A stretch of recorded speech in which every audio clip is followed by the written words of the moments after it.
Salute. What it is, what it do, what's happening, man. This is Nocturnal Thoughts with a real quick video, then I'm gonna get out the way. So, first of all, I tip my hat to the fighters in the title, Rayo Valenzuela and Chris Colbert, Primetime Young B-Hop. You know what I'm saying? I take my hat off to both of these fighters for training, getting into the square circle, risking their life, putting their life on the line for the entertainment of boxing fans. Bloodlust, you know what I'm saying? We crave the brutality. We do like to see the sweet science, but at the end of the day, most boxing fans, most fight fans, you know, they watch it because they want to see somebody get decapitated, somebody get knocked out.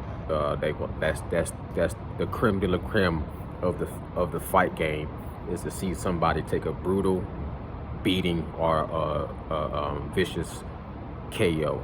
You know what I'm saying? So to have a fighter train, prepare for a fight, knowing that he can come in there and get his lights turned out, could suffer all kind of brain damage, you know, to take that type of damage to their body and still get in there and fight. At the end of the day, that's what it's all about. I salute that. So I'm not gonna kick a man while he's down. He suffered a brutal knockout. There's no need to add insult to the injury. I think humankind, mankind, we start to get so desensitized to violence that we stop treating people like the way we want to be treated, and that's the golden rule.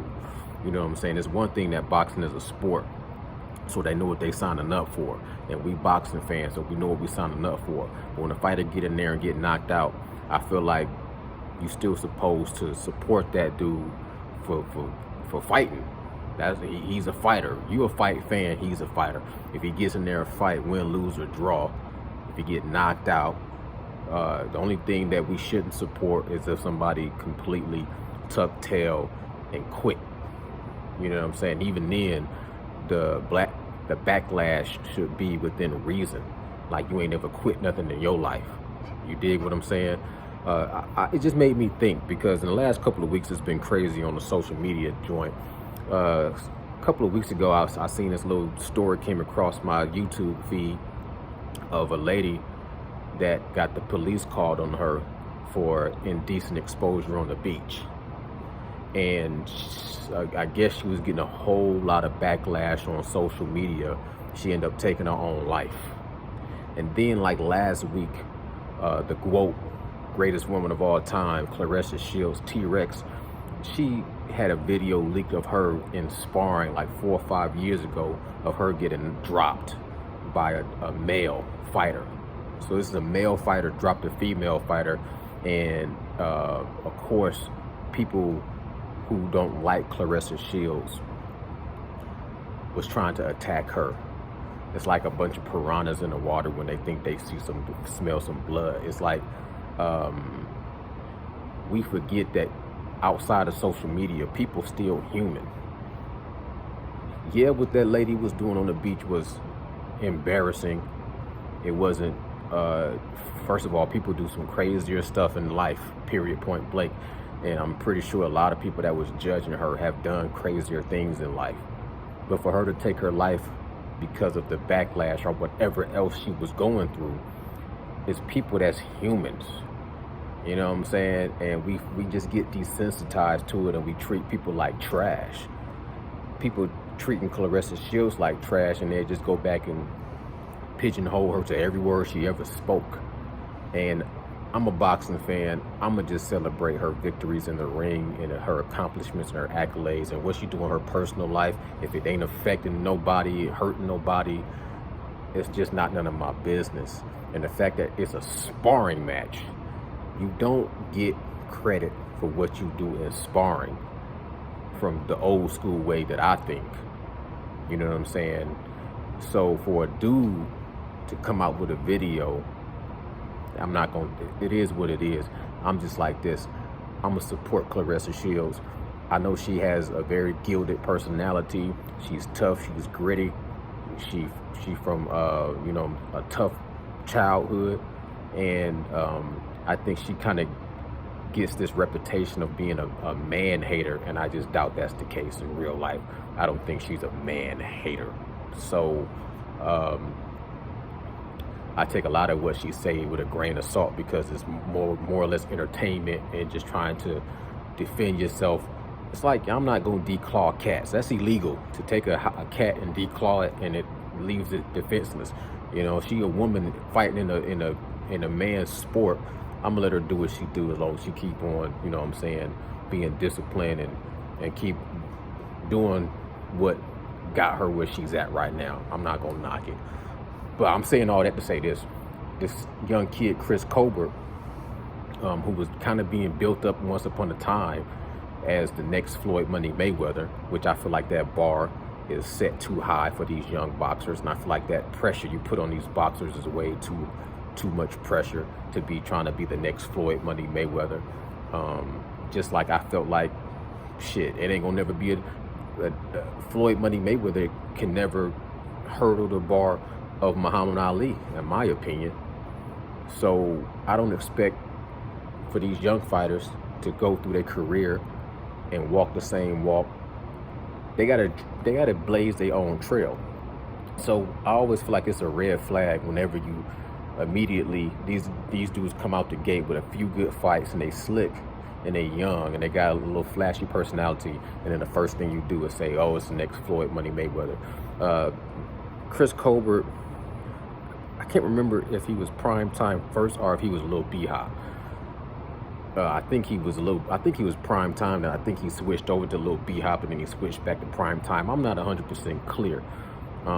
He should have kept that B-Hop mentality. I felt like B-Hop had a very, very high IQ when it comes to boxing. And for Chris Colbert to have pulled off a victory in that fight against Valenzuela, he would have had to rely on a high boxing IQ. He was outmatched when it comes to the firepower. In the first fight, he got dropped, he got hurt a couple of times. He survived that fight. He got the decision. It was controversial. It was a close fight, nip and tuck fight. Going into this rematch, I applaud him because he had to know this was a dangerous fight, knowing that he was going in there facing somebody who had more power than him. You know what I'm saying? And to survive 12 rounds with somebody that got the firepower, and to go into the 13th round and you got to do a whole another 12 rounds with this dude, that's to be applauded. I take my hat off to him. Yeah, he got knocked out. He got decapitated. That's boxing. You know what I'm saying? But that's not to try to attack him and dog pile on him and then trash his whole his resume, his career. I mean, he, to me, when I listen to his interviews, he always kind of had one foot in and one foot out. Like, he was always in this business mentality. He had on different hats. You know, wanted to be an entrepreneur. Ain't nothing wrong with that. When you have a brand, you're trying to bring as much revenue. You want to have many different revenue streams. But to me, in a sport like boxing, if you're not 100% both feet in and locked in and focused, what happened can happen at any moment in time.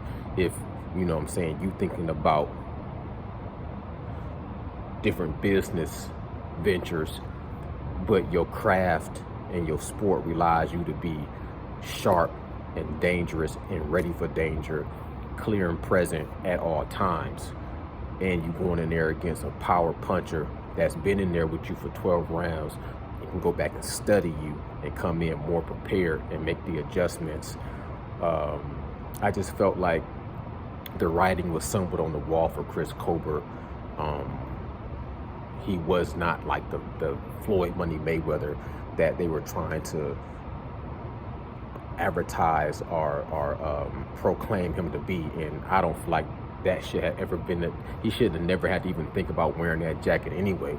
Prime time, the flashy, you know what I'm saying, putting on the show, dressing up, colorful, loud, persona, cool.